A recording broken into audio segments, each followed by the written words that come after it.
Olá, aluna, seja bem-vindo à nossa quarta aula da disciplina de Métodos Quantitativos. Eu sou o professor Marcelo Silva de Jesus e nesta aula nós trataremos especificamente da estatística inferencial, parte 2. Na aula 3, na aula anterior, nós falamos da estatística inferencial, parte 1, de modo a abordarmos especificamente o estudo das probabilidades e da distribuição normal. Falamos lá da curva de distribuição normal. Na aula de hoje, na Estatística Inferencial Parte 2, nós trataremos especificamente da relação entre duas variáveis em um determinado estudo. Para tanto, nós falaremos da função afim constantemente, utilizando tanto a calculadora científica quanto a planilha eletrônica Excel. Para aqueles que estiverem acompanhando esta aula via Skype, acompanhe comigo no quadro e-mail a ser seguido.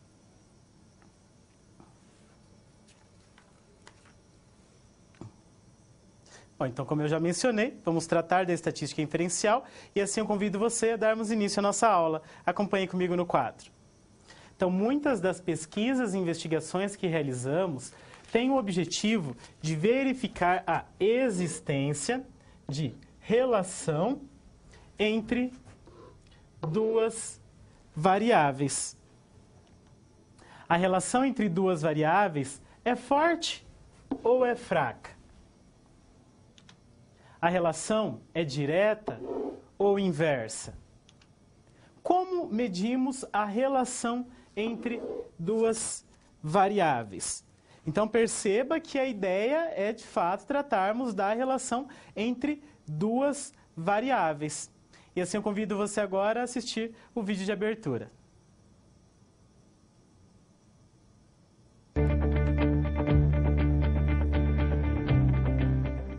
Olá! Estamos começando a unidade 4 de Métodos Quantitativos. Hoje vamos aprender mais sobre a estatística inferencial, começando pela identificação de variáveis correlacionadas. E o que é isso? Simples! Quando está muito calor, cai bem uma água de coco, não é verdade? Vamos supor que quanto mais calor, mais água de coco é consumida. Dizemos que duas variáveis estão correlacionadas quando existe uma relação de dependência entre elas, calor e água de coco. Claro que não é para todo mundo assim, mas é bem provável que exista essa correlação. Mas se existe mesmo, que tipo de correlação é? E seria forte ou fraca? Vamos aprofundar esse assunto nessa unidade. Esses diagramas de dispersão ilustram a ideia de correlação. No diagrama A, simplesmente não existe correlação. Nos outros existe, se manifestando de diferentes formas. Uma correlação é linear quando a relação entre as variáveis pode ser representada geometricamente por meio de uma reta. Se falamos que uma correlação é positiva, significa dizer que quando x aumenta, y também aumenta. A correlação é negativa quando x aumenta, mas y diminui. Eu apostaria que a correlação entre água de coco e calor é positiva. Para mim isso é só uma aposta, mas para uma empresa que vende água de coco, verificar se é mesmo essa correlação e se ela é forte ou fraca pode trazer valiosas informações para as estratégias de vendas. Em muitas outras situações reais, o tema dessa unidade também é muito utilizado. Para o investidor, por exemplo, entender a correlação entre tempo e ganhos de investimento pode lhe trazer muitos benefícios. Outro exemplo é a lei da oferta e da demanda. Nesse caso, são feitas muitas pesquisas para verificar a relação entre aumento de preço e aumento da demanda de um produto. E mesmo na agricultura, pode-se verificar correlações lineares entre atributos do solo e nutrientes de uma planta. Veja até onde o estudo de correlações pode nos levar. Para atestar se duas variáveis são ou não significativamente relacionadas, é feito o teste de significância. Se for atestada uma correlação linear, faz sentido criar um modelo matemático para prever valores de uma variável com base nos valores da outra. Isso é feito com o uso da regressão linear. Você vai ver. E olha só como podemos ir além. É possível mensurar o quanto da variação de uma variável se deve à variação da outra e o quanto se deve ao acaso ou a outros fatores. Mede-se isso com o coeficiente de determinação. Por exemplo, o rendimento de um investimento pode ser devido ao tempo de investimento em 80%. O resto depende de outros fatores. Por fim, você vai aprender técnicas que determinam intervalos de confiança para a previsão de valores juntamente com a margem de erro. Por exemplo, vamos supor que uma correlação linear entre altura e peso de atletas. Considerando uma altura, podemos estimar com uma certa margem de erro que o peso estará dentro de um intervalo de tanto a tanto. Assim, construímos um intervalo de previsão. Procure perceber a ocorrência de variáveis correlacionadas no seu dia a dia. Um exemplo interessante para você estudar é a previsão do comportamento econômico a partir de correlações, lançando mão da regressão linear para inferir tendências de mercado. A análise de correlação é um dos instrumentos de medição mais poderosos que os economistas têm ao dispor. Pode-se estimar o crescimento do PIB de um estado, por exemplo, a partir da correlação com o crescimento de diferentes setores produtivos. Uma outra sugestão para você pesquisar é a tendência de uma microempresa falir. Infelizmente, é algo que ocorre bastante. Procure por estudos que mostram como fatores de risco podem se combinar e até se potencializar, influenciando a tendência da empresa falir. É claro que nosso objetivo é o contrário, estudar essas relações para reduzir as chances de falência, um benefício tanto para o microempreendedor quanto para a sociedade. Agora quer saber usar tudo isso na prática? Siga com a SGA dessa unidade. Retomando a pesquisa da unidade 2, você deve descobrir se a remuneração e a satisfação dos funcionários da empresa M são variáveis correlacionadas. Saber se essa relação é forte ou fraca, direta ou inversa, vai nos fazer conhecer a magnitude da alteração que ocorre em uma variável, quando a outra se altera. Aí então você vai poder prever resultados futuros ou inferir sobre os valores de uma população. Nas SPs, você vai calcular um coeficiente de correlação para as variáveis remuneração e satisfação no trabalho. Vai testar a significância desse coeficiente lançando hipóteses.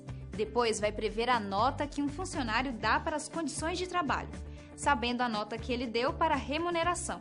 E por fim, vai mensurar o quanto da nota estimada é explicada pela nota para a remuneração e o quanto é devido ao acaso. E também saberá calcular o intervalo de previsão. Aproveite, é a sua chance de treinar. Agora é com você! O conteúdo dessa unidade você encontra no seu livro didático, nas web aulas e também no material complementar do seu ambiente virtual. Também aproveite as pré-aulas e pós-aulas de cada sessão. Quanto mais você estuda, mais você conhece. Essa é uma ótima correlação. Até mais!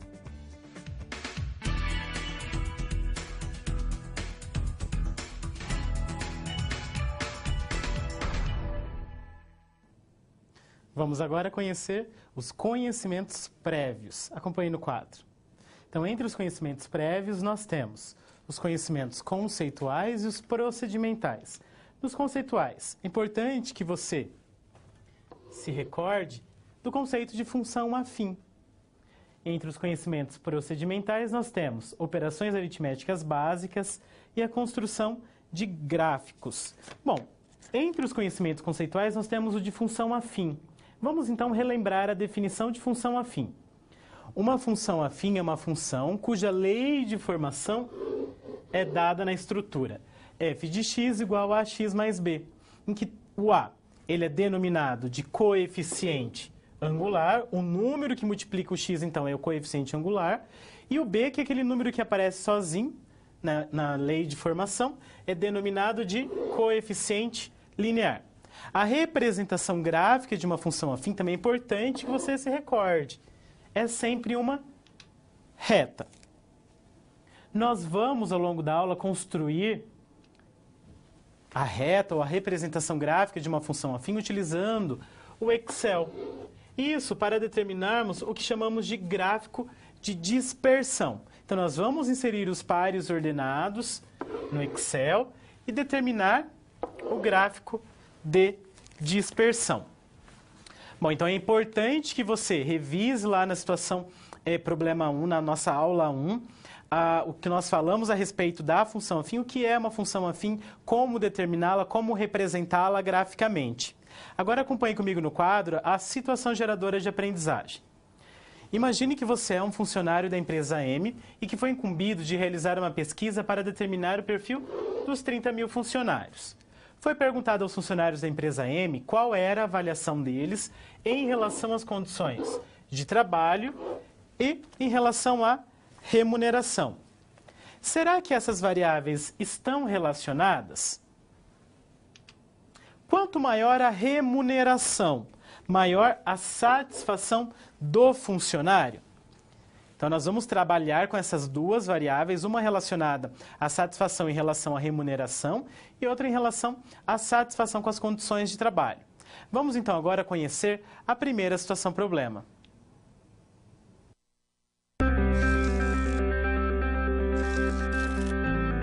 Olá, tudo bem? Espero que esteja gostando dessa aula. Como você pode perceber, é muito importante estudar o conteúdo da pré-aula no ambiente virtual, antes de conhecer e resolver as situações problema. Vamos lá? As etapas para compreender e resolver as SPs são simples e facilitam os seus estudos. Primeiro, é necessário conhecer e interpretar os detalhes da situação-problema, entender onde se passa a situação, quais agentes estão envolvidos e quais recursos estão disponíveis. Depois, é a hora de problematizar a situação apresentada, que são baseadas na realidade de mercado. E isso significa que seu desafio foi elaborado com base nas informações de empresas, experiência dos professores e acontecimentos do cotidiano da sua área. E por último, você vai solucionar as problemáticas.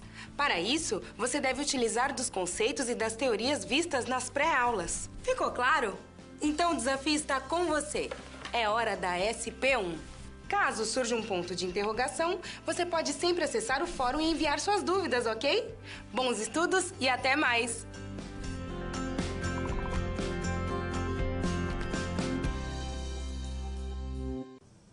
Acompanhe comigo no quadro a primeira situação-problema. Imagine que você é funcionário da empresa M e que necessita avaliar a relação existente entre a satisfação em relação às condições de trabalho e a satisfação em relação à remuneração. Será que quanto maior é a satisfação em relação à remuneração, mais satisfeitos ficam os funcionários em relação às condições de trabalho? Para tanto, considere a seguinte amostra de funcionários da empresa M. Esses dados já foram apresentados lá na aula 2, com os dados amostrais dos 20 funcionários da empresa M. A coluna referente ao H e ao G se tratavam, especificamente, das variáveis que trataremos ao longo desta aula. As condições em relação à remuneração e em relação às condições de trabalho. Então, eu trouxe aqui novamente os dados referentes a essas duas variáveis para que possamos, então, analisá-los. Então, veja aqui a amostra de funcionários da empresa M, então, com os dados dos 20 funcionários, e as duas últimas colunas são as colunas que trataremos especificamente. Bom, então vamos partir do seguinte exemplo. A tabela a seguir representa a produção mensal de aço de uma siderúrgica nos últimos 4 meses, expressa em milhares de toneladas. Então, nós temos mês 1, produção foi de 9 milhares de toneladas, mês 2, 12 milhares de toneladas, mês 3, 15 milhares de toneladas e mês 4, 21 milhares de toneladas. Se denominarmos x a variável mês e y a variável produção, também podemos escrever as informações anteriores da fórmula x, y, ou seja, 1 está relacionado com o 9, o 2 está relacionado com o 12, o 3 está relacionado com o 15 e o 4 está relacionado com o 21. Esses são os nossos 4 pares ordenados. Bom, tendo os pares ordenados, nós podemos representá-los no plano cartesiano, assim como nós aprendemos lá na aula 1. Então, aqui é uma representação no plano cartesiano desses pares ordenados. Uma vez aceita a hipótese de relação de dependência entre duas variáveis, surgem duas perguntas básicas. Essa relação, ela é forte ou fraca? De que forma podemos mensurar, ou seja, de que forma nós podemos medir essa relação? Então, nós vamos chamar de correlação do seguinte modo. Disse que duas variáveis estão correlacionadas quando existe uma relação de dependência entre essas variáveis. No nosso exemplo, quais são as variáveis que nós estamos tratando? Nós temos a variável mês e nós temos a variável produção. Será que essas duas variáveis estão correlacionadas? Ou seja, será que existe uma relação de dependência entre elas? E aí nós temos a correlação linear. Duas variáveis estão correlacionadas, agora linearmente, quando a relação entre elas pode ser representada graficamente por meio de uma reta. Então, se a relação entre duas variáveis puder ser representada graficamente por meio de uma reta, nós dizemos que elas estão correlacionadas linearmente. Continue acompanhando comigo no quadro. Então, nós temos as seguintes classificações. Quando os pontos no plano cartesiano estão muito dispersos, como é o primeiro caso, nessa imagem, nós dizemos que não existe correlação, sem correlação. Perceba que na segunda imagem, nessa segunda figura, os pontos tendem a se aproximar de uma reta crescente. Perceba que ela cresce da esquerda para a direita. Portanto, nós dizemos que a correlação ela existe e ela é positiva. Na terceira imagem, os pontos estão mais próximos ainda de uma reta. É praticamente uma reta. Neste caso, como a reta também é crescente, ela cresce da esquerda para a direita, nós dizemos que a correlação ela não é apenas positiva, ela é altamente positiva. Agora, na quarta imagem, perceba que essa quarta imagem, os pontos estão se aproximando de uma reta. Porém, agora a reta ela está para o lado contrário das anteriores. Ela é uma reta decrescente. Se ela é uma reta decrescente, então nós dizemos que a correlação ela é negativa. E na última imagem, na última figura, os pontos estão muito próximos, ou seja, praticamente uma reta. Porém, a reta também é decrescente. Então, dizemos que a correlação ela é altamente negativa. Então, é importante que você se atente para essa relação gráfica. Como determinar se existe a correlação, se essa correlação ela é negativa, se essa correlação é positiva.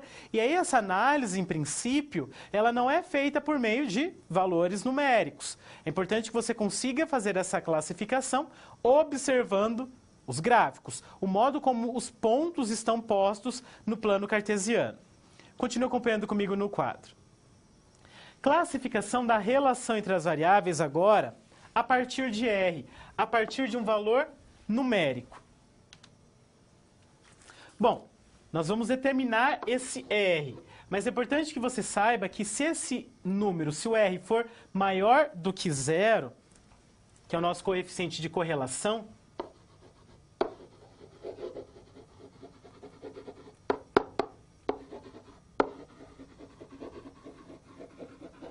então, se esse coeficiente de correlação que nós ainda vamos determinar, se ele for maior do que zero, a correlação entre as duas variáveis ela é positiva. E quanto mais próximo esse número, esse R, estiver de 1 positivo, mais forte é essa correlação. Agora, se o coeficiente de correlação, se esse R for um número menor do que zero, a correlação entre as duas variáveis ela é negativa. E quanto mais próximo o R estiver de menos 1, mais fortemente as variáveis estarão correlacionadas. A diferença é que mais fortemente negativa, essa correlação. Bom, mas que R é esse? Como que eu determino esse R, esse coeficiente de correlação? Nós vamos determinar esse coeficiente de correlação, ou pode-se determinar, utilizando a seguinte fórmula. SQ de XY, SQ é o que nós chamamos de soma dos quadrados. Nós vamos aprender também a calcular esse SQ, dividido pela raiz quadrada do SQ de X vezes o SQ de Y. Bom, então calcule o coeficiente de correlação para as variáveis x e y e classifique as variáveis quanto à correlação. Então, vamos aplicar essa teoria ao exemplo que nós vimos, né? Com a variável mês e com a variável produção. Então, temos aqui a tabela com a relação entre as duas variáveis. Então, vamos para a determinação do R, do coeficiente de correlação. Qual é a primeira coisa que você pode fazer? É determinar o SQ de X. E como que eu determino o SQ de X? É importante que você considere para o SQ de X apenas a variável X. Nós chamamos de X a variável mês. Então, eu vou considerar apenas os valores da variável mês. Bom, então o que eu tenho que fazer? Eu devo elevar cada um dos valores ao quadrado. Então, eu faço 1 ao quadrado, 2 ao quadrado, 3 ao quadrado, 4 ao quadrado. Eu tenho que somar esses valores, somar o quadrado desses números. Depois, eu vou subtrair o quê? Eu vou subtrair a soma desses valores, 1 mais 2, mais 3, mais 4. Vou somar primeiro para depois elevar ao quadrado. E essa parte eu tenho que dividir pelo número de dados. Quantos dados nós temos? Nós temos 4. Então, é assim que nós determinamos o SQ de X. Depois nós resolvemos. 1 ao quadrado é 1, 2 ao quadrado 4, 3 ao quadrado 9, 4 ao quadrado 16. 1 mais 2 mais 3 mais 4, 10. Então, 10 ao quadrado. Depois, continuamos. 1 mais 4 mais 9 mais 16 é igual a 30. 10 ao quadrado, 100. 100 dividido por 4 é igual a 25. Então, por fim, temos 30 menos 25, que é igual a 5. Então, esse é o nosso SQ de X. Para o SQ de Y, nós devemos proceder do mesmo modo. Porém, nós vamos considerar a variável Y, mas o processo é o mesmo. Então, vejamos, SQ de Y. Eu considero agora os valores de Y. 9, 12 e 15. Então, eu faço 9 ao quadrado, mais 12 ao quadrado, mais 15 ao quadrado, mais 21 ao quadrado. Faço os quadrados e depois eu somo. A segunda parte é subtrair a soma desses valores ao quadrado, ou seja, elevado a 2, dividido pelo número de dados, 4 dados. Depois nós resolvemos cada uma dessas partes. 9 ao quadrado, 81. 12 ao quadrado, 144. 15 ao quadrado, 225. 21 ao quadrado, 441. Entre parênteses, a soma, 9 mais 12 mais 15 mais 21, resulta em 57. Então, 57 ao quadrado. Continuando, dentro do parênteses, do primeiro parênteses, 81 mais 144 mais 225 mais 441 resulta em 891. 57 ao quadrado, 3.249. Isso dividido por 4 é igual a 812,25. 891 menos 812,25 é igual a 78,75. E assim nós chegamos no SQ de Y. Calculamos já o SQ de X, agora o SQ de Y. Falta calcular o SQ de XY. como que eu calculo o SQ de xy? Vou dividir agora em partes. A primeira parte consiste em multiplicar um valor de x pelo correspondente em y. Então, a correspondência é 1 com 9, 2 com 12, 3 com 15 e 4 com 21. Então, o que você faz? 1 vezes 9, mais 2 vezes 12, mais 3 vezes 15, mais 4 vezes 21.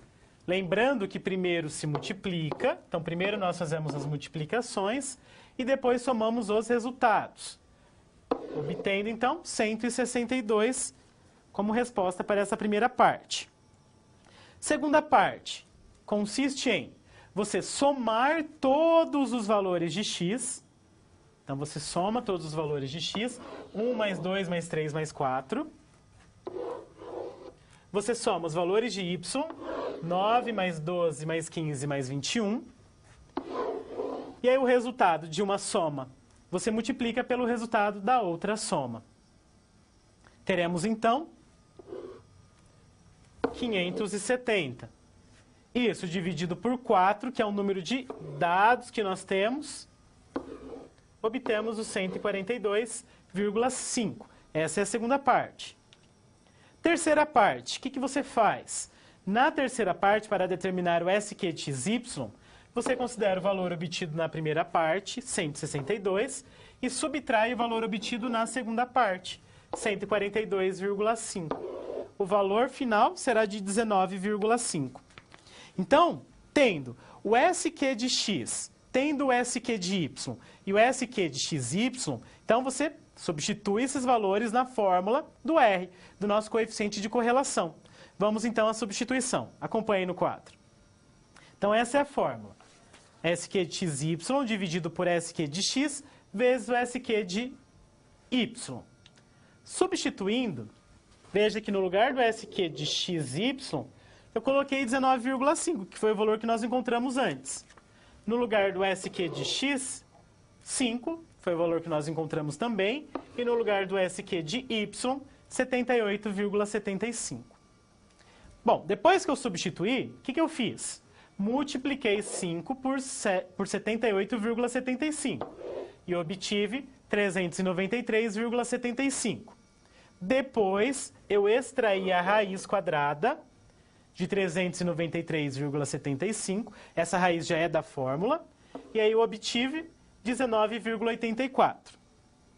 Dividindo 19,5 por 19,84, obteremos o R como aproximadamente 0,98. Então, esse é o nosso coeficiente de correlação. Perceba, é um número positivo. Se é um número positivo, então nós dizemos que a correlação ela é positiva. Como o número 0,98 é um número bem próximo de mais 1, do 1 positivo, então eu ainda posso afirmar que a correlação ela é forte. Então, a correlação ela é altamente positiva, ou simplesmente uma correlação forte. Vamos então agora resolver a primeira situação problema. Acompanhe comigo no quadro. Para resolvermos a primeira situação problema, vamos utilizar uma calculadora científica. Então, nós vamos seguir os seguintes passos. Nós vamos inserir os dados na memória da calculadora. Primeiro, corrigindo, nós vamos ativar aqui o reset da nossa calculadora. Nós vamos limpar os dados da calculadora. Depois, nós vamos ativar a função linear da calculadora, que é especificamente da reta de regressão. E aí, depois, nós inserimos os pares ordenados. Inserimos os pares ordenados como? Digita um número, vírgula, o outro. A relação entre as duas variáveis. E M+, para registrar na memória. Depois, nós digitamos Shift 2 e escolhemos a opção 1, que é referente ao nosso R, ao nosso coeficiente de correlação. Acompanhe comigo na câmera de documentos.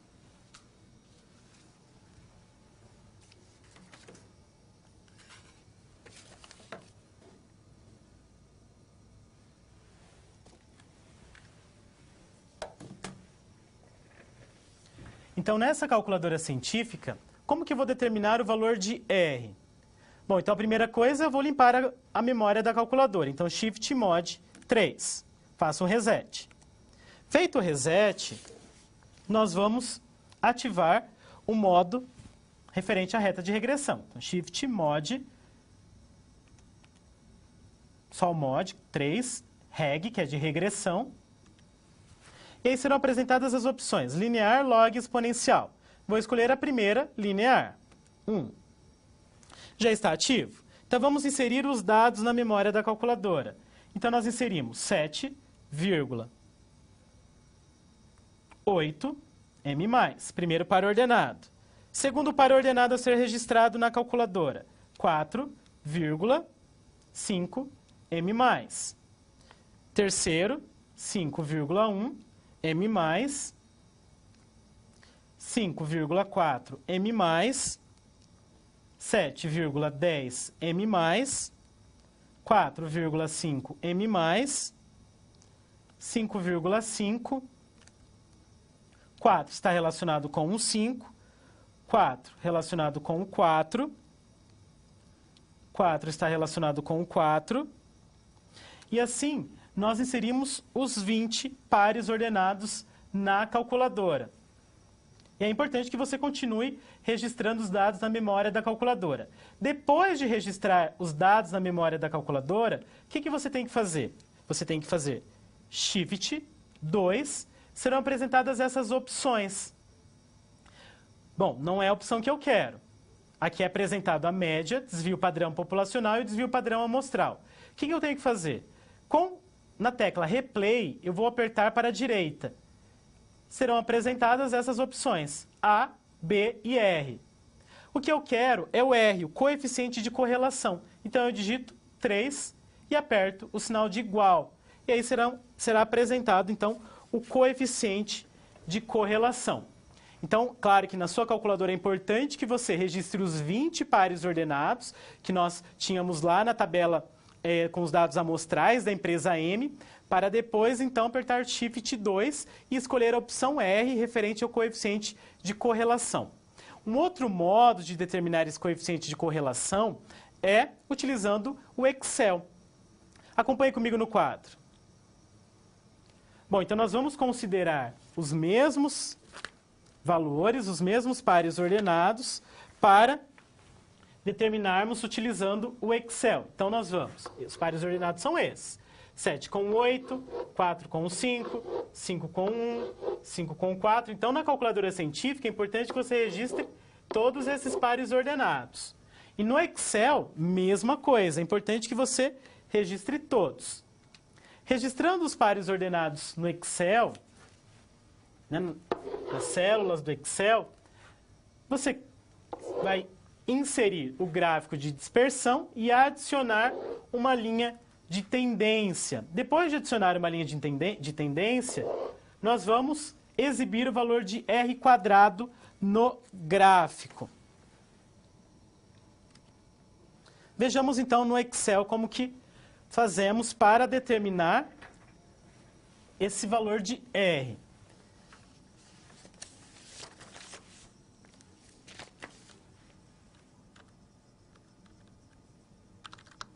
Então, nós vamos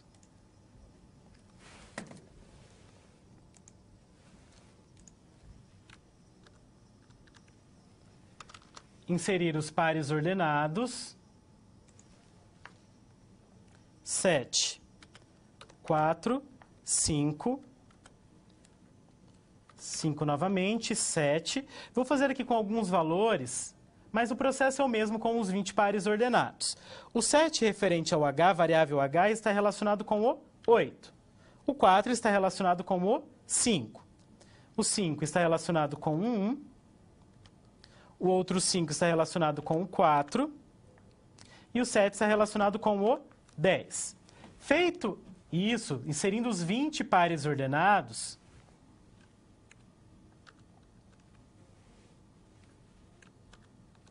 nós clicamos em inserir, que é uma dos ícones do Excel, na planilha, na tabela de ferramentas, inserir, e inserimos o gráfico de dispersão.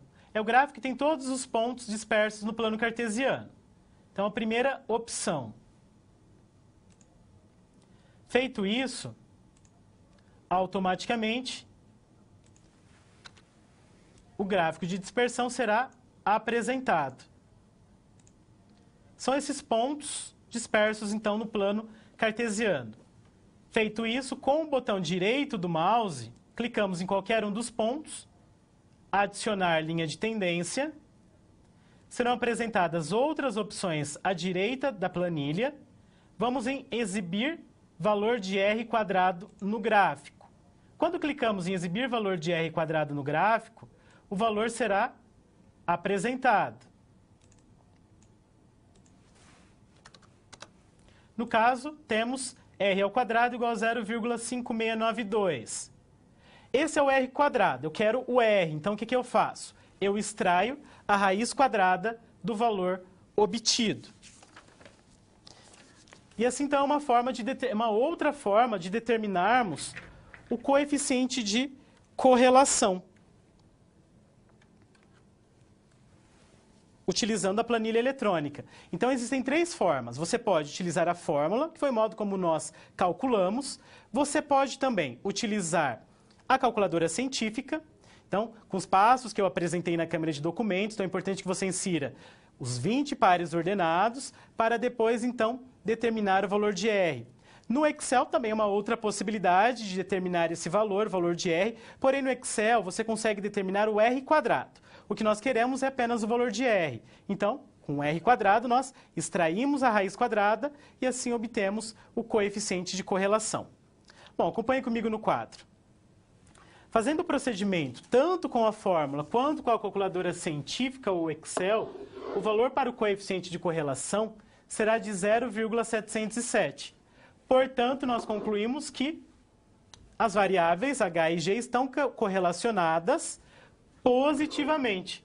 E, além disso, essa correlação ela é forte. Por quê? Porque o valor 0,707 é um valor que está próximo de 1. E assim, então, nós resolvemos a primeira situação problema e eu convido você agora a acompanhar a segunda situação problema.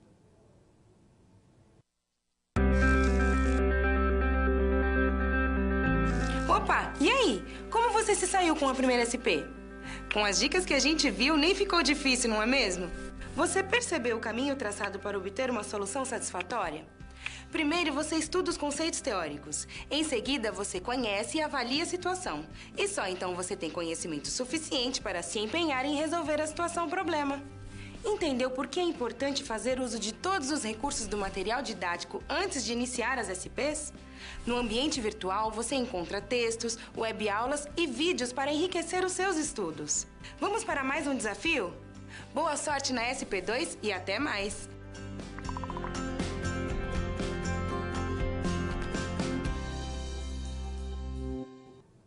Vamos agora conhecer a segunda situação problema. Verificamos anteriormente que o coeficiente de correlação para a amostra apresentada é R, aproximadamente 0,707. E afirmamos que, nesse caso, a correlação ela é forte. A fim de sustentarmos essa afirmação, precisamos testá-la. Para isso, que procedimentos devemos adotar? Bom, então nós vamos partir dessa hipótese e testá-la. Por isso, nós vamos utilizar o teste de hipóteses para validar essa afirmação. Então, acompanhe comigo no quadro os passos a serem seguidos. Conhecendo-se, então, o valor de R, podemos testar a significância desse valor. Então, o primeiro passo consiste em elaborarmos as hipóteses. E aí nós temos duas opções. A primeira, tendo H0, que é a nossa hipótese nula, com a seguinte afirmação: não há correlação negativa significante.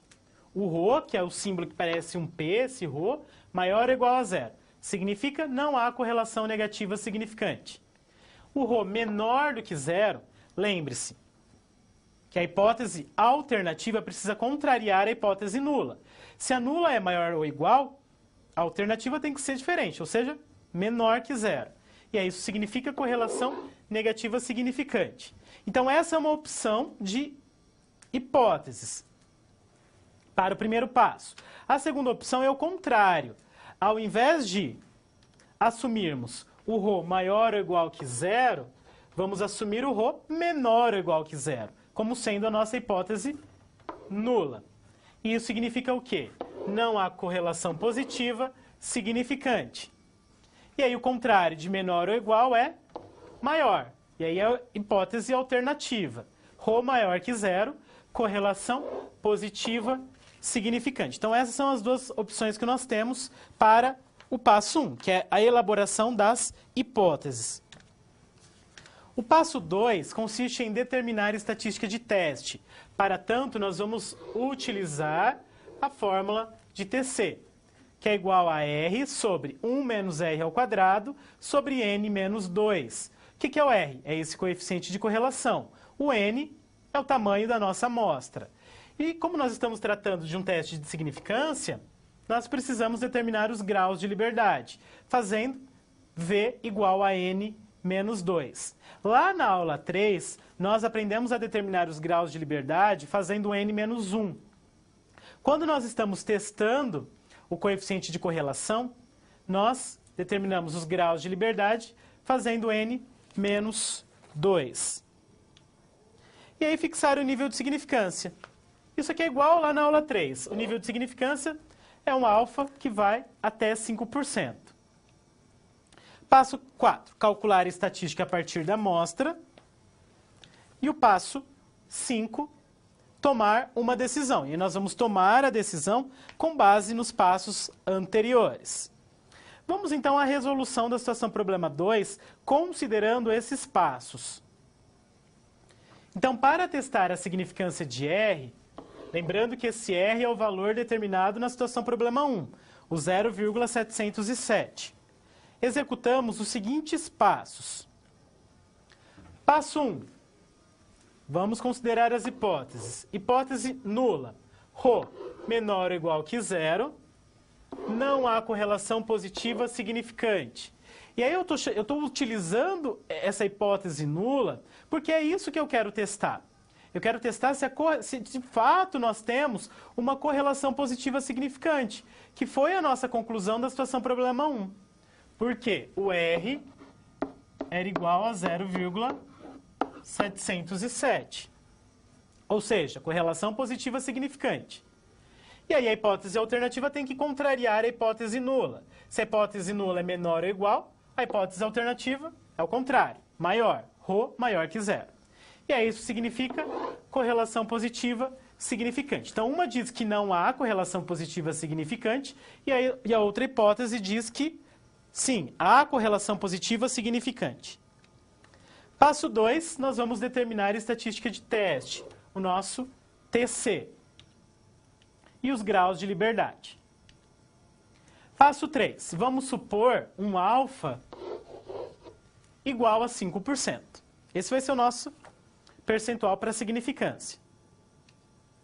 Aí o passo 4, vamos aplicar a fórmula do TC, que é referente ao passo 2. No passo 2, eu apenas apresentei a fórmula, você apenas apresenta o que você se propõe a fazer. E no passo 4, você vai de fato calcular a estatística a partir da amostra. Você vai calcular o TC e assim construir a sua região crítica.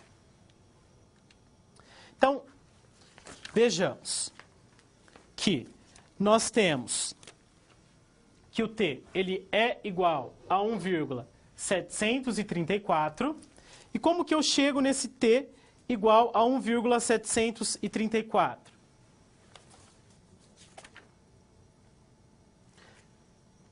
Utilizando a fórmula determinada no passo 2.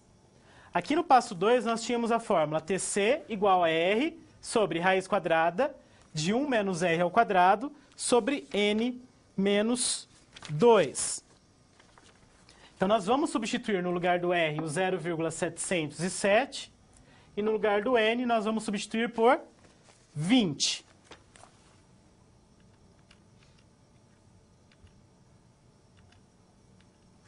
Veja, Então, temos a fórmula, no lugar do R, 0,707. Então, onde tem R, eu apenas substituo. No lugar do N, substituo por 20. Faz a substituição e aí você resolve.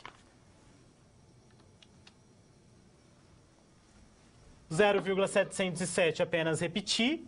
E no passo seguinte, o que foi feito? 0,707 ao quadrado. E aí eu subtraí o valor obtido de 1. Então, quando eu faço 0,707 ao quadrado, eu vou encontrar aproximadamente 0,5. Vai dar 0,4998, aproximadamente 0,5.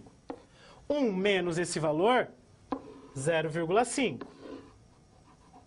E aí embaixo, 20 menos 2, 18. Fazendo 0,5 dividido por 18, obtemos aproximadamente 0,028. Extraindo a raiz quadrada desse valor, obtemos aproximadamente 0,17. Fazendo 0,707 dividido por 0,17, aproximadamente, vamos obter o valor aproximado de 4,24. Esse valor, ele pertence à nossa região crítica. Bom, qual é a nossa região crítica?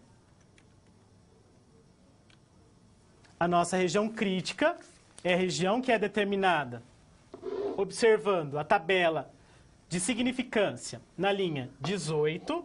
Por que na linha 18? Os nossos graus de liberdade. E na coluna correspondente ao nosso 5%. Então, quando você localiza na tabela a linha 18 e a coluna referente ao 5%, acompanhe comigo na câmera de documentos. Então, nós localizamos a coluna referente ao 5%. Por quê? Porque é o alfa que foi definido, nosso nível de significância. E localizamos a linha 18. Por que a linha 18? Na tabela T. Os nossos graus de liberdade. E como que eu acho os graus de liberdade? Eu encontro os graus de liberdade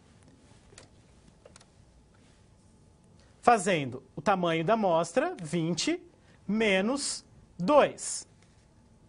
20, tamanho da amostra, menos 2, igual a 18. Por isso, linha 18 e a coluna referente ao 5%.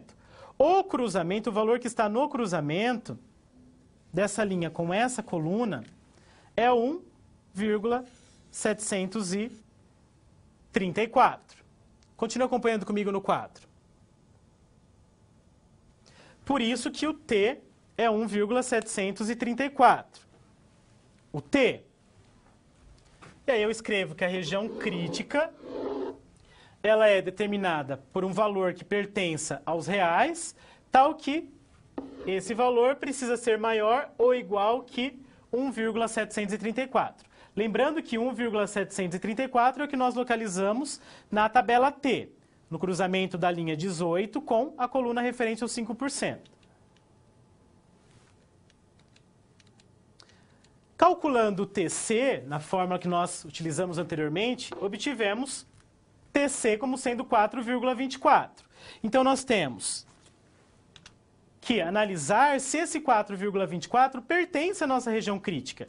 E a nossa região crítica diz que eu preciso de um número maior ou igual que 1,734. 4,24 é maior que 1,734. Portanto, pertence à região crítica. Se pertence à nossa região crítica, nós tomamos como decisão rejeitar a hipótese nula. Isto é, há indícios suficientes que nos permitem considerar a correlação entre G e H positivamente significante. Então, para a resolução da situação problema 2, o que é importante? É importante você definir as suas hipóteses, o passo 1.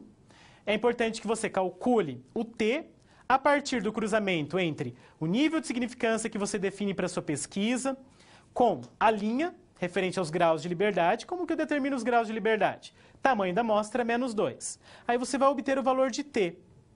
Depois, é importante que você construa a região crítica. Nesse caso, a nossa região crítica determinava que o valor precisa ser maior ou igual que 1,734, que é o que nós localizamos na tabela T. Feito isso, fomos para o passo seguinte, que era determinar o TC. E aí o TC nós utilizamos a fórmula, substituindo n igual a 20 e o R substituímos por 0,707, nosso coeficiente de correlação. Descobrimos um valor e aí nós analisamos se esse valor pertence ou não à região crítica, para então tomar a decisão. No nosso caso, a decisão foi rejeitar a hipótese nula. E assim nós resolvemos a segunda situação problema e eu convido você agora a acompanhar a terceira situação problema.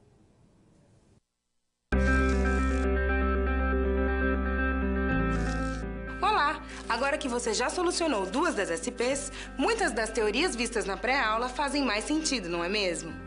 Essa é justamente a função das situações problema, te preparar de forma mais prática para a realidade da vida profissional. Já conhecer algumas das situações que podem surgir no dia a dia faz de você um aluno mais preparado para o mercado de trabalho. Bom, a SP3 já vai começar. Se ficar com dúvida em algo, pode entrar no fórum e enviar sua pergunta, ok? Até mais!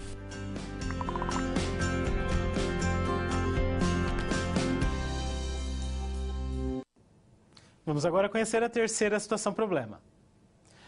Imagine que você seja um funcionário da empresa M e que foi incumbido de descrever o perfil dos funcionários. A partir da tabela a seguir, é possível estabelecer uma relação matemática entre a satisfação em relação à remuneração e a satisfação em relação às condições de trabalho? Um funcionário que avalie sua satisfação em relação à remuneração com pontuação 9. Avaliará com qual pontuação a satisfação em relação às condições de trabalho. Lembrando que, novamente, nós vamos utilizar a tabela com os dados dos 20 funcionários da empresa M, tratando especificamente das duas últimas colunas. De 0, insatisfeito, a 10, muito satisfeito, qual é a sua satisfação em relação às condições de trabalho? Essa pergunta é o que gerou a coluna G. A satisfação em relação às condições de trabalho. De 0, insatisfeito, a 10, muito satisfeito, qual é a sua satisfação em relação à sua remuneração? Essa pergunta foi o que gerou as respostas da coluna H. Então, neste terceiro momento, nós vamos tentar relacionar essas duas variáveis por meio de uma reta de regressão. Acompanhe comigo no quadro que nós vamos entender por reta de regressão. A linha reta representada na figura abaixo, que é a reta de melhor ajuste, é denominada reta de regressão. O papel desempenhado por essa reta é o de representar geometricamente a associação entre as variáveis x e y. Uma linha reta ela é descrita matematicamente por uma equação do tipo y igual a x mais b, em que a e b são números desconhecidos a serem determinados. E essa é a mesma estrutura da função afim, que nós estudamos na aula 1. Os coeficientes a, que é o nosso coeficiente angular, e b, nosso coeficiente linear, eles podem ser calculados pelas seguintes fórmulas. Então, nós temos essas duas fórmulas como uma possibilidade para descobrirmos o valor do A e o valor do B, do coeficiente angular e do coeficiente linear. O que é o dp de y e o dp de x? Bom, dp de y é o desvio padrão para os dados da variável y. E o dp de x é o desvio padrão para a variável x. Como que eu determino o desvio padrão? Nós aprendemos a calcular, a determinar o desvio padrão lá na aula 2. E o R é o nosso coeficiente de correlação, que nós aprendemos no começo dessa aula a determinar utilizando a fórmula, utilizando uma calculadora científica e utilizando o Excel. Encontrando, então, por meio dessa primeira fórmula, o A, nós descobrimos o B. Como? O B será determinado como sendo a média dos valores de y menos o A tendo descoberto anteriormente, vezes a média dos dados de x. Então, essa é uma possibilidade, utilizarmos essas duas fórmulas, uma para determinarmos o A, encontrando o A, podemos determinar o B. E existem fórmulas alternativas e equivalentes para calcular os coeficientes de regressão. Nós temos, então, para determinarmos o A divisão entre o SQ de XY pelo SQ de X. O SQ de XY e o SQ de X nós também aprendemos a calcular na primeira situação problema. E o B nós encontramos fazendo o somatório dos dados de Y dividido pela quantidade de dados que você possui, menos o A encontrado anteriormente, vezes o somatório dos dados de X dividido pelo tamanho da sua amostra também. Então, essas duas fórmulas são duas possibilidades que você possui para determinar esse coeficiente de regressão. Claro que nós podemos determinar este valor utilizando a calculadora científica, utilizando a planilha eletrônica, que de algum modo agiliza os nossos cálculos, facilita todo o processo. Mas é importante que você consiga trabalhar tanto com essas fórmulas quanto com essas ferramentas. Vamos aplicar então esses conhecimentos e resolver a situação problema 3. Acompanhe comigo no quadro. Então, o coeficiente de correlação linear entre as variáveis G, satisfação em relação às condições de trabalho, e H, satisfação em relação à remuneração, é R igual a 0,707. Com um nível de significância de 95%, foi atestada a significância dessa correlação. Então, nós testamos que essa correlação ela existe de fato, que ela é positiva. Nós testamos na situação problema 2. Logo, faz sentido determinarmos a equação da reta de regressão. Então, como que nós vamos determinar a reta de regressão? Como que nós podemos determinar? Então, nós podemos utilizar tanto a calculadora científica, como também podemos determinar utilizando uma planilha eletrônica, no nosso caso, o Excel. Acompanhe comigo na câmera de documentos. Então, na calculadora científica, nós já vimos como inserir os dados na memória. Então, é importante que primeiro você insira os dados na memória da calculadora. Então, eu sempre começo limpando a memória, Shift Mod 3. E depois ativar o modo referente à reta de regressão. Mod 3, reg, que já é de regressão, e escolha a opção 1, de linear. Assim já está ativo. Feito isso, você precisa inserir os dados na memória da calculadora.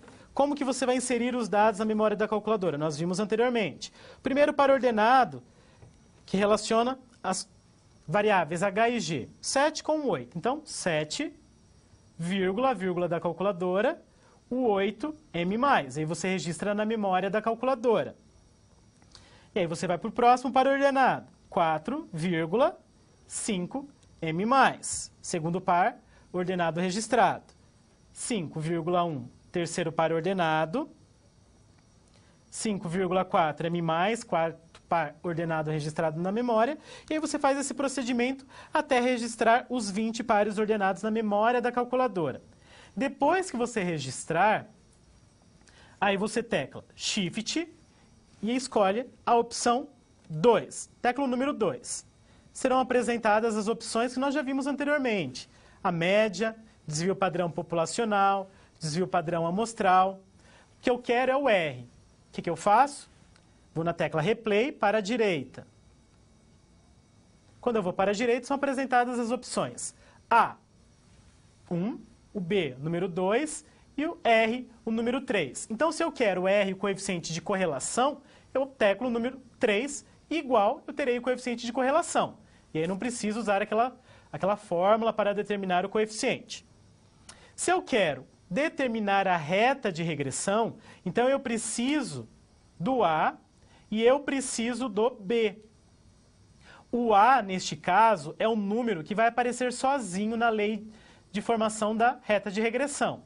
E o B é o número que vai multiplicar o x. Quando nós estudamos a função afim, nós aprendemos que a lei de formação da função afim, ela é sempre dada como y igual a x mais b. O A multiplicando o x e o B é o número que aparece sozinho.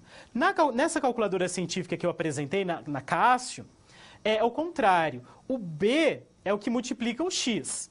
E o A é o que vai aparecer sozinho na lei de formação. Então, o B que a calculadora apresenta é o número que multiplica o x e o A é o número que vai aparecer sozinho. Acompanhe comigo no quadro novamente. Então, utilizando a calculadora científica, nós temos que o B multiplica o x e que o A é o número que vai aparecer sozinho. Registrando todos os dados na memória, obteremos como valor para o A menos 0,928 e para o B o valor aproximado de 1,238. O A também é aproximado. Para o R,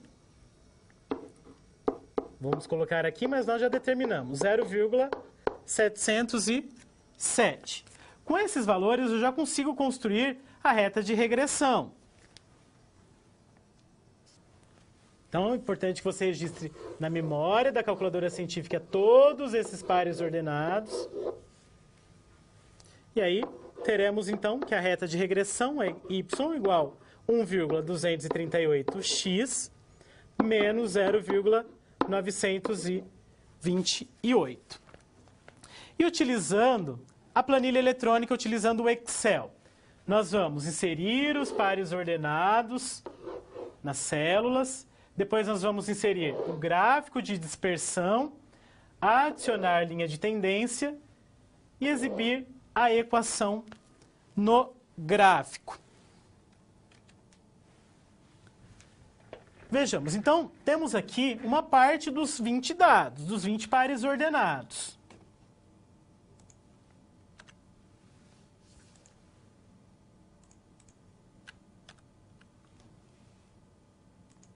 Então, tendo inserido os dados, no caso é importante que você insira os 20 dados, você seleciona, clica, escolhe a opção inserir e a opção gráfico de dispersão, que é os pontos dispersos no plano cartesiano.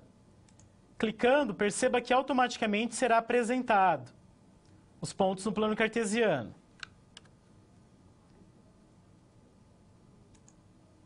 Clicando com o botão direito do mouse, adicionar linha de tendência.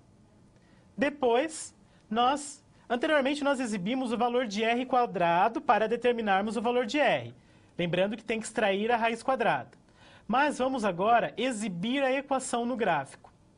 Quando eu clico na opção exibir equação no gráfico, que é uma opção que aparece no lado direito do Excel, automaticamente será apresentada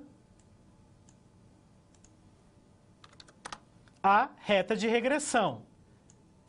Lembrando que aqui, essa lei de formação que eu obtive, essa reta de regressão que eu obtive, ela é diferente da nossa situação, porque eu trabalhei com uma parte dos 20 dados. É importante que você trabalhe com os 20 pares ordenados.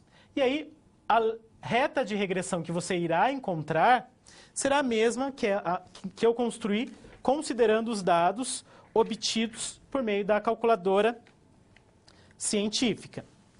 Ou seja, y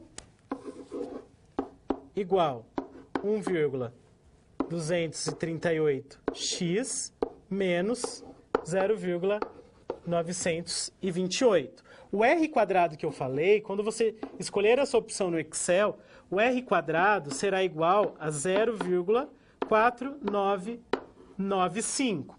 Extraindo a raiz quadrada, teremos o valor aproximado de 0,707, que é o nosso coeficiente de correlação. Então, assim, nós podemos determinar a reta de regressão para um conjunto de pares ordenados. Então, lembrando que eu fiz com uma parte dos pares ordenados, tanto na calculadora científica, para que você pudesse acompanhar as etapas a serem seguidas na calculadora para a determinação tanto do A quanto do B e do coeficiente de correlação.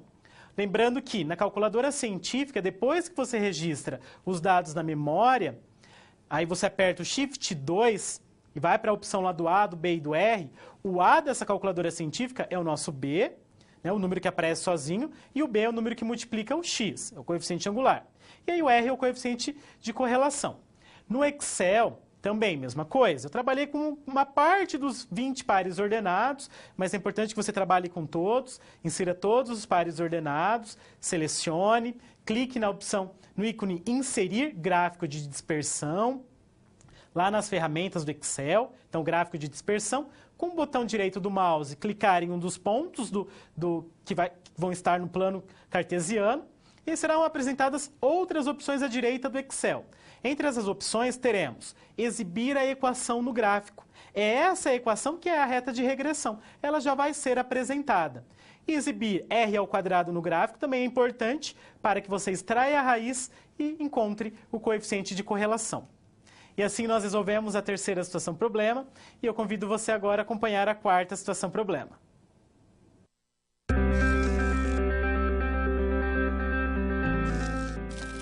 O trabalho de um bom profissional é a soma de conhecimento e experiência.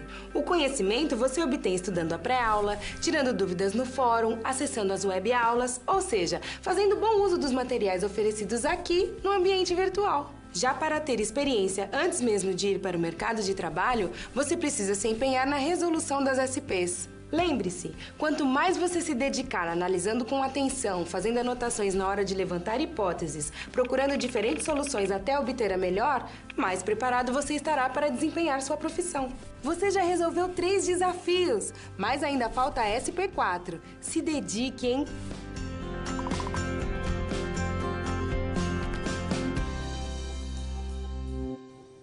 Vamos agora conhecer a quarta situação problema.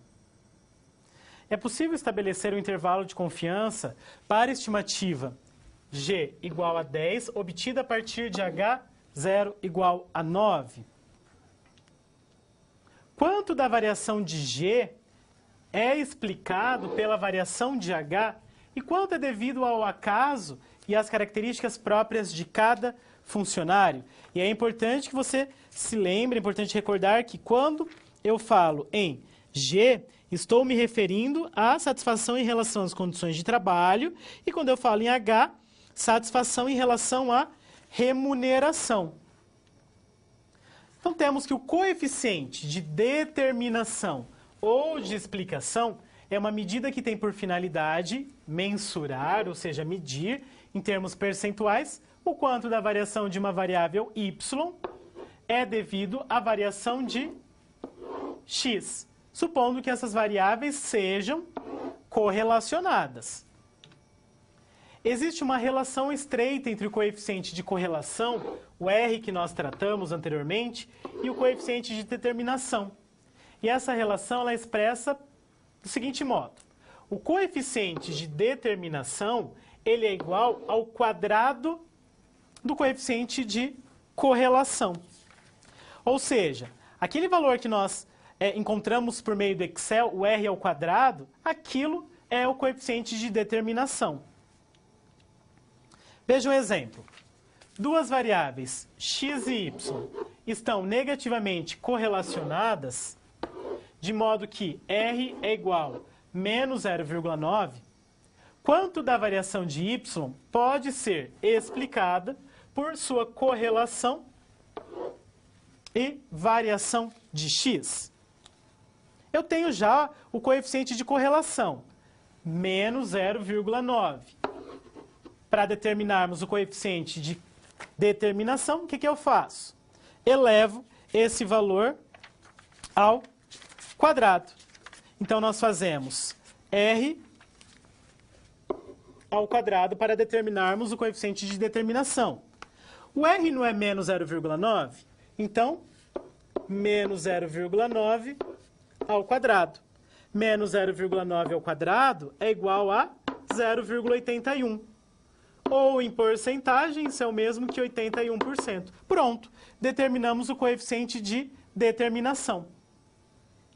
Então, concluímos que 81% da variação de y se deve à variação de x. O restante, perceba, a nossa referência sempre é o 100%. Então, 100% menos esses 81% é igual a 19%.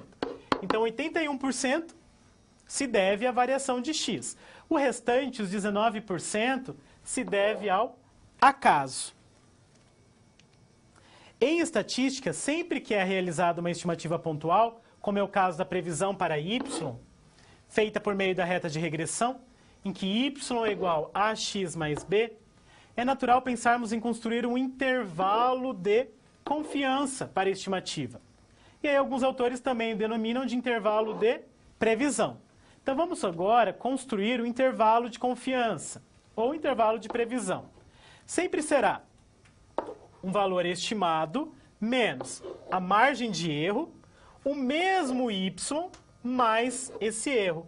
Então, para construirmos o intervalo de confiança, temos um valor de estimativa, subtraímos o erro e depois somamos esse erro, para obtermos um intervalo. Veja um exemplo. Dada a regressão linear y igual 10,5x mais 4, suponha que ao nível de confiança de 95%, a margem de erro de previsão para y seja e igual a 2. Então, nós temos a margem de erro, nós temos o nível de confiança e nós temos a reta de regressão. Determine o intervalo de confiança para o valor y correspondente a x igual a 15. Então, o que você precisa fazer para determinar o intervalo de confiança? Então, primeira coisa, substituir o x igual a 15 na reta de regressão. Então, no lugar de x, coloca 15. Teremos 10,5 vezes 15 mais 4. Veja, substituímos o x por 15. E aí, resolve. 10,5 vezes 15, 157,5. Repetir aqui o mais 4. Somando, eu tenho que a nossa estimativa é y igual a 161,5. Eu tenho esse valor y e tenho que a margem de erro é igual a 2, já posso construir o intervalo de confiança. Como? No lugar do y, então, eu coloco esse 161.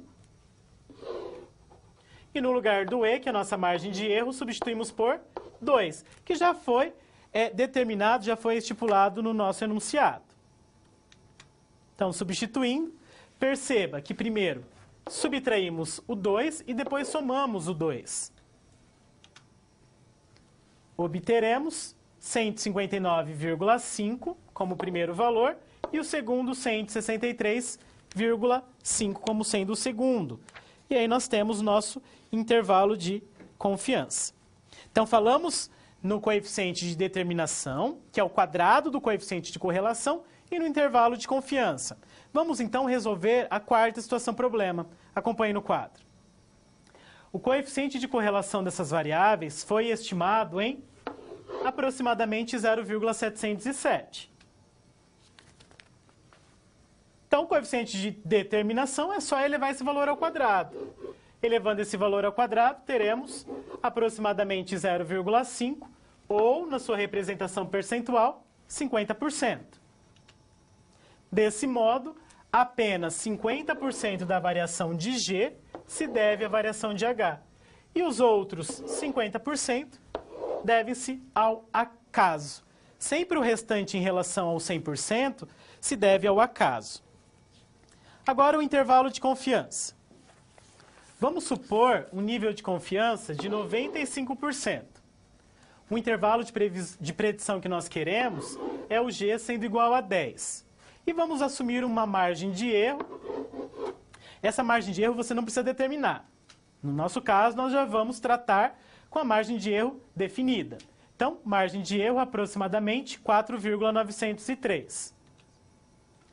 O intervalo de previsão para G igual a 10, com 95% de confiança, será igual ao quê, então? Será esse 10 menos a margem de erro e o 10 mais a margem de erro. Qual que é a nossa margem de erro? 4,903. Por isso, eu primeiro subtraio esse valor do 10 e depois eu somo. Na subtração obteremos 5,097 e na soma obteremos 14,903. E esse então é o nosso intervalo de confiança. Lembrando que aqui para o intervalo de confiança, você vai apenas subtrair a margem de erro e somar depois a margem de erro, que também já foi estabelecida. E assim então, tratando do coeficiente de determinação e do intervalo de confiança, nós resolvemos a quarta situação problema e eu convido você agora a novas situações.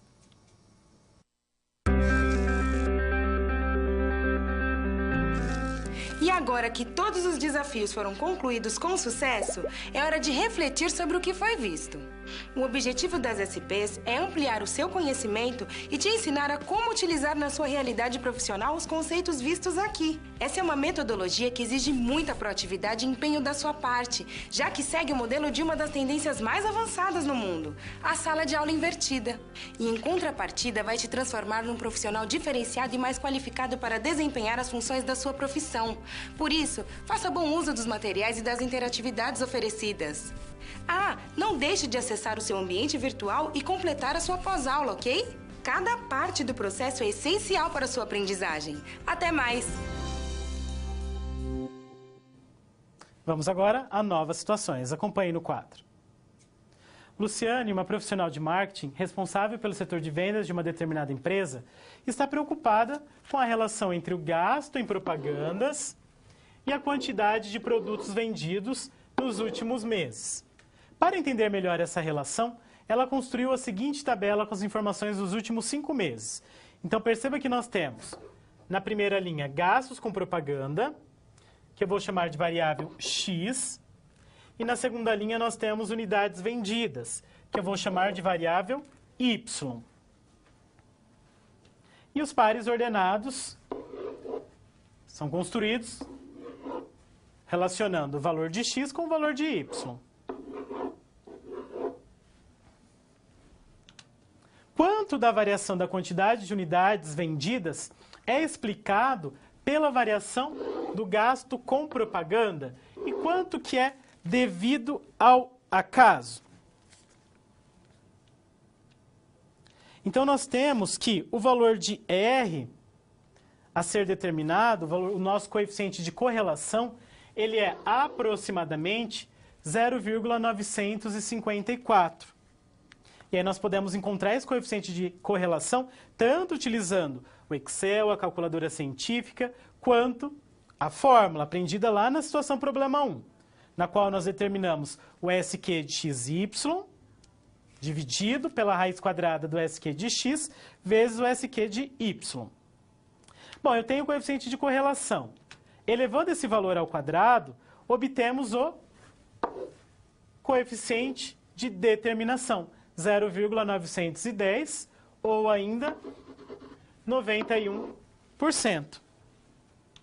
Desse modo, 91% da variação da quantidade de unidades vendidas pode ser explicada pela variação do gasto com propaganda e os 9% restantes devem-se ao acaso. E assim, então, resolvi mais essa situação, essa nova situação, considerando o coeficiente de determinação. E agora eu deixo um momento para que você encaminhe as suas dúvidas a respeito dos conceitos que foram tratados. Logo eu retorno.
Bom, entre as dúvidas encaminhadas, nós temos com relação ao coeficiente de correlação, aquele R.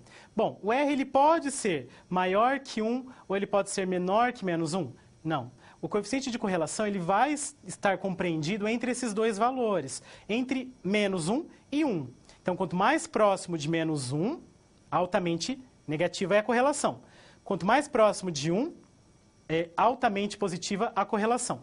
Lembrando que se esse coeficiente de correlação for igual a 0, isso é importante, não há correlação entre as variáveis. Então, determinar uma reta de regressão é insignificante. Não vai representar muito bem a relação entre as duas variáveis. Uma outra questão é com relação aos pares ordenados. Os pares ordenados saem da tabela Z? Não. A tabela Z não tem a ver com os pares ordenados. Os pares ordenados partem da relação entre determinadas situações, né? Então, se eu analiso o preço de um produto com as unidades vendidas, eu coleto esses dados. Eles são coletados em estudos que o pesquisador faz. Então, ao longo na nossa prova, nas nossas aulas, nós tratamos já com esses dados sendo apresentados, com esses pares ordenados sendo apresentados. Acompanhe comigo no quadro. Então, nessa situação, por exemplo, já foram apresentados os pares ordenados. Partiu de um estudo, nesse caso feito pela profissional de marketing, a Luciane. Então, é esses pares ordenados que você insere lá na calculadora científica ou na planilha eletrônica ou utilizando a fórmula.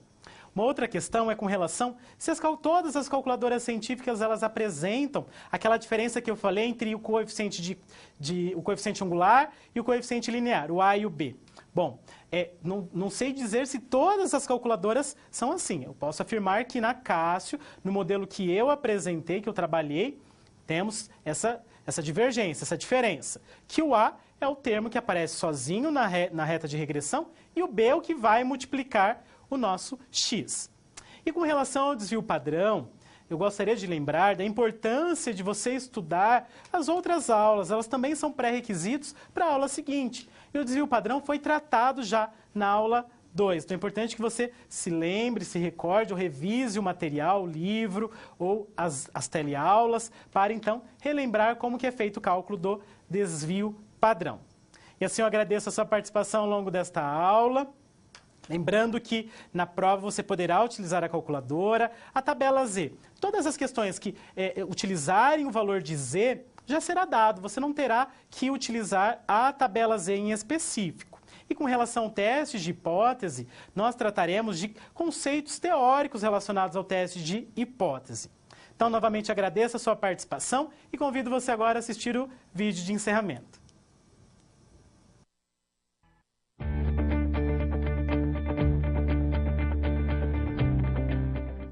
Olá! Vamos chegando ao final da unidade 4 de métodos quantitativos. Você já estudou bastante sobre estatística inferencial, não é verdade? Então, que tal recapitular todos os conhecimentos que você adquiriu nessa unidade? Agora você é capaz de identificar variáveis correlacionadas e tipos de correlação, positiva ou negativa, linear ou não linear, perfeita ou não. Já sabe testar a significância da correlação entre duas variáveis. E atestando que existe mesmo significância, você aprendeu a obter a equação da reta de regressão para essas variáveis, podendo fazer então previsões. Também é capaz de mensurar o quanto da variação de uma variável é devida a outra e o quanto é devido a outros fatores, além de saber construir um intervalo de previsão. Muito bem! Você já pode fazer estimativas confiáveis usando variáveis correlacionadas. Vamos rever agora os passos das situações problema desta unidade. Na SP1, você se colocou no lugar de um funcionário da empresa M, que precisava avaliar a relação entre a satisfação em relação às condições de trabalho e a remuneração. Será que essas variáveis estão correlacionadas? Para responder, você teve que elaborar um diagrama de dispersão para as variáveis e pôde identificar que existe de fato uma tendência de correlação positiva nos dados. E ainda mais, que a correlação é forte. Agora, na SP2, o desafio foi testar a significância da correlação. Foi elaborada a hipótese de que não havia correlação positiva significante e a hipótese alternativa, Então foi calculada a estatística de teste e a hipótese foi descartada. Ou seja, a correlação pode ser considerada positivamente significante. Na SP3, você foi adiante, prevendo a nota que um funcionário daria para as condições de trabalho, com base na nota que ele deu para a remuneração.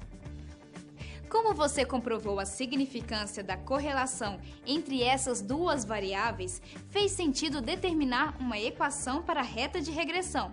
Então, foi só aplicar na equação a nota atribuída pelo funcionário à remuneração, para se chegar à nota das condições de trabalho. Então, na SP4 veio a pergunta: mas quanto da variação da nota para as condições de trabalho é explicada pela variação da nota para a remuneração e quanto é devido ao acaso ou às características próprias de cada funcionário? Calculando o coeficiente de determinação, você descobriu que apenas 50% da variação de uma nota foi por causa da variação da outra. Então, determinou um intervalo de previsão, levando em conta o erro padrão de estimativa e a margem de erro. A conclusão foi que, dando nota 9 para a remuneração, a nota para as condições de trabalho estaria entre 5 e 10, supondo um nível de confiança de 95%. Vamos lá, é com você agora. Tente transferir essa prática para outros contextos. Aqui vai uma situação bem interessante para você trabalhar. Você pode elaborar um modelo de previsão linear para uma agência de propaganda, correlacionando gastos com a propaganda e quantidade de vendas de um produto. Vamos considerar essa tabela contendo um histórico de registros. Tente comprovar que existe aí uma correlação linear. Então, calculando a equação da regressão linear, você poderá estimar quantas unidades são vendidas quando há um gasto, por exemplo, de R$ 11.500. Não resta dúvida de que esse aprendizado vai ser muito útil para a sua atuação profissional, não é? Aqui termina essa unidade. Não deixe de acessar os materiais complementares. E para qualquer dúvida, você tem o seu livro didático. Leia também a bibliografia recomendada e então resolva as atividades propostas. A sua atuação profissional fica mais forte quanto mais você estuda.